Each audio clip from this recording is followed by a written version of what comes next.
അപ്പോ ഇതൊക്കെ ഇപ്പൊ എന്റെയാ, അങ്ങനെയല്ലേ മേനോൻ സാർ? അതെ, ഇതാ ഇവിടെ നിന്ന് അങ്ങോട്ട് 14 ഏക്കർ പറമ്പും പുരയിടോ.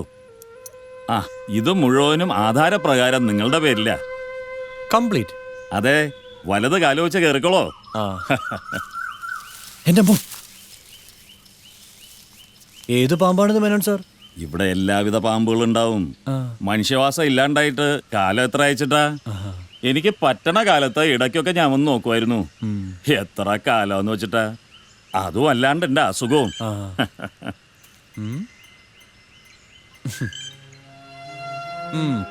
പാമ്പേതാന്ന് ഞാൻ കണ്ടുപിടിച്ചോളാം.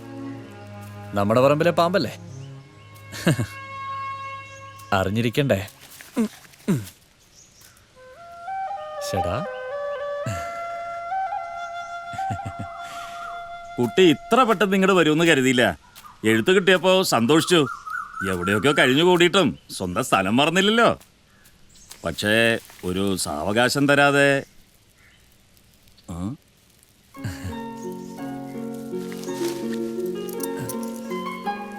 സാവകാശം സാവകാശം. ബ്യൂട്ടിഫുൾ. ആ, എല്ലാം ഒന്ന് വൃത്തിയാക്കിയാൽ ഇത് നല്ല പറമ്പാ. ഇവിടെ ഇല്ലാത്ത മരങ്ങളുണ്ടോ? And who is that? അത് കീരി. പാമ്പുണ്ടെങ്കിൽ പിന്നെ കീരി ഉണ്ടാവാണ്ടിരിക്കോ? മിസ്റ്റർ കീരി.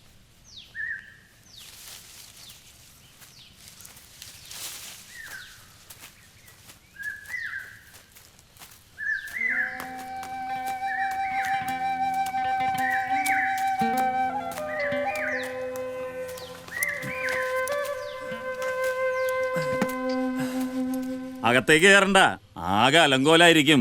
പോരാത്തതിന് ഇരുട്ടും.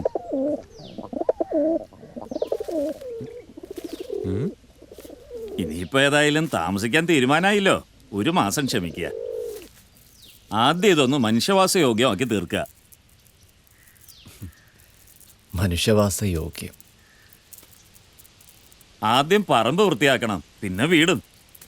മാറ്റങ്ങൾ വല്ലതുമൊക്കെ ഉണ്ടെങ്കിൽ പിന്നെ ചെയ്യാം. അതുവരെ താമസിക്കാൻ ഞാൻ ഏർപ്പാടാക്കിയിട്ടുണ്ട്. നമ്പ്യാർ സാറിന്റെ ഔട്ട് ഹൗസിൽ നല്ല സൗകര്യ. റിട്ടയർഡ് ഇൻകം ടാക്സ് കമ്മീഷണറാണേ. ഒരുപാട് കാശ് ഉണ്ടാക്കിയിട്ടുണ്ട്. ആര് കാശുണ്ടാക്കി? നമ്പ്യാർ സാറ്. ഏത് നമ്പ്യാർ സാറ്? റിട്ടയർഡോ? അതെന്താണ്? എന്താ കുട്ടിയത്? മേനോൻ സാർ, ഞാനിവിടെ താമസിക്കാൻ വന്നതാണ്. ഓ, താമസിക്കാൻ പോവാണ് ഇപ്പൊ മുതൽ. ഇതിന്റെ അകത്ത് മുഴുവൻ നരിശ്ശേരി മരപ്പട്ടിയാണ്. അതുകൊണ്ട് എന്താണ്? അവരൊക്കെ ഇവിടെ വർഷങ്ങളായിട്ട് താമസിക്കണതല്ലേ. താമസിച്ചോട്ടെ, ഞാനും അവരോടൊപ്പം ഇവിടെ താമസിക്കാൻ പോവാണ് ഉള്ള സൗകര്യത്തിൽ. എന്തേ, മേനോൻ എതിരഭിപ്രായം ഉണ്ടോ? പ്രേതബാധ വരെയുള്ള വീടാണ്. ഓ, പ്രേതവും താമസമുണ്ടോ? ആയിക്കോട്ടെ. കുട്ടി, നമ്മൾ ബന്ധുക്കളാണ്. അതുകൊണ്ടാണ് ഇത്രയും കാലം കഴിഞ്ഞ് ഇതിൻ്റെ ഒരു ഉടമസ്ഥൻ വന്നപ്പോൾ സന്തോഷത്തോടെ ഞാൻ സഹായിക്കാൻ വന്നത്. ഇതിപ്പോ കുട്ടി എന്നെ കളിയാക്കുകയാണോ എന്നൊരു സംശയം എനിക്കുണ്ട്. ചേ, മേനോൻ സാർ അങ്ങനെ പറയരുത്. ഇവിടെ താമസിക്കാൻ വേണ്ടിയിട്ടാണ് ഞാൻ വന്നത്, അകലെ നിന്ന്. ഇതിൽ നിങ്ങളെ ഞാൻ കളിയാക്കുന്നത് എന്തിനാ? Why should I? സകലവിധ ഇഴജന്തുക്കളും വന്യജീവികളും നിറഞ്ഞ പറമ്പായത്. ഇതിൻ്റെ അകത്തൊരു മനുഷ്യൻ താമസിക്കാന്ന് പറഞ്ഞ. മേനോൻ സാറ് പ്രേതത്തിന്റെ കാര്യം വിട്ടുപോയല്ലോ. ശരി, അപ്പോ നമുക്ക് ഇതൊക്കെ ഒന്ന് വൃത്തിയാക്കി മേനോൻ സാർ, എന്തെങ്കിലും ആവശ്യമുണ്ടെങ്കിൽ ഇവിടുന്ന് നേരെ ലെഫ്റ്റ് തിരിഞ്ഞ് ഫർദർ റൈറ്റിൽ താഴേക്കിറങ്ങിയാലല്ലേ വീട്. ഞാൻ വന്നോളാം.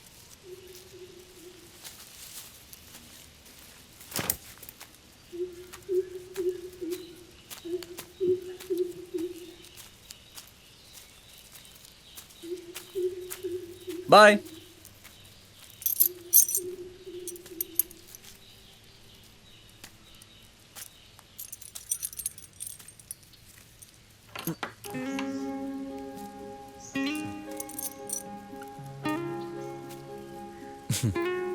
എത്ര കാലത്തെ അധ്വാനായിരിക്കും.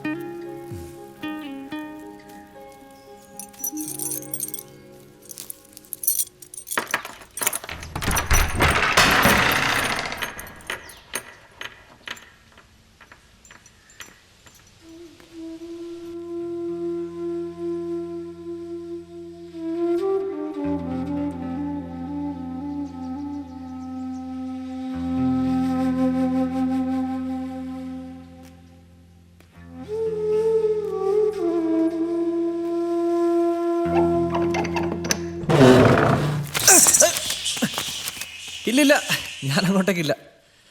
ഞാൻ അങ്ങോട്ടൊന്നും ആരും ബുദ്ധിമുട്ടിപ്പിക്കണില്ല. ഏ?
സ്റ്റൈലൻ കുളം.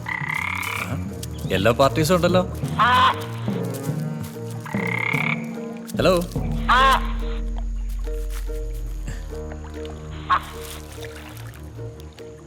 എന്നെ മനസ്സിലായില്ലേ? ഞാനിവിടെ പുതിയതായി താമസിക്കാൻ വന്ന ആളാ.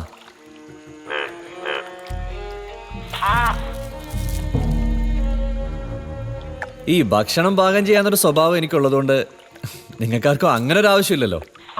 എനിക്ക് കുറച്ച് പാത്രങ്ങളും ധാന്യങ്ങളും ഒക്കെ വാങ്ങിച്ചുകൊണ്ട് വരണം.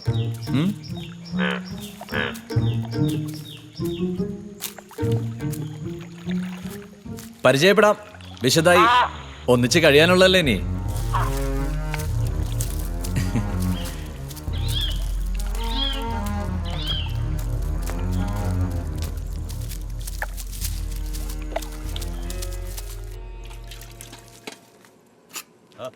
ഒരു മധുരമില്ലാത്ത മീഡിയം ചായ ചോദിച്ചിട്ട് എത്ര നേരമായി?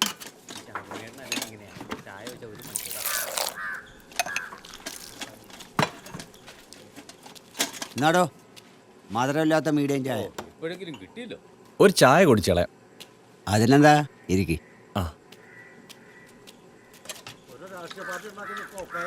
സാർ എവിടത്തെയാ? ഇവിടെയെങ്ങും കണ്ടിട്ടില്ലല്ലോ. ഞാനിവിടെ അടുത്ത ലക്ഷ്മി മന്ദിരം എന്ന വീട്ടിൽ താമസിക്കുകയാണ്. ഓ, അതിന് പുതുതായിട്ടുണ്ടായ അവകാശമില്ലേ? അതിലിപ്പോൾ എങ്ങനെ താമസിക്കുന്നത്? അവിടൊക്കെ ആകെ കാട് പിടിച്ച് കിടക്കല്ലേ? ഓ, അത് സാരമില്ല, എനിക്ക് ബുദ്ധിമുട്ടൊന്നും തോന്നിയില്ല. പക്ഷേ നിങ്ങളിന്ന് പകല് വന്നല്ലേ ഉള്ളൂ, രാത്രി അവിടെ കിടന്നിട്ടില്ലല്ലോ. അതെന്താ രാത്രിയില്? എന്താ പറയാ, അവിടെ രാത്രിയിലൊക്കെ എന്തൊക്കെയോ നടക്കുന്നുണ്ട്. എന്ന് വെച്ചാല് പ്രേതബാധ ഉണ്ടെന്നാ പറയണേ. ഹൗ, അത്രേ ഉള്ളൂ? ഞാൻ ഭയന്നു പോയി. പ്രേതബാധ ഉണ്ടെന്ന് കേട്ടപ്പോ ഭയം പോയോ?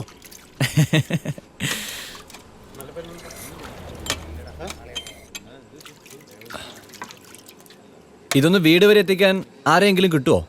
അപ്പൊ കൂട്ടാ, ഇതൊന്നാ ലക്ഷ്മി മന്ദിരം വരെ കൊണ്ടാക്കി കൊടുക്ക്. കാശ് തരാം. നിങ്ങളെന്ത് വർത്താനം ഈ പറയുന്നത്? സന്ധ്യാനേരത്ത് ആ വഴിക്ക് ഞാനില്ല. ഓ,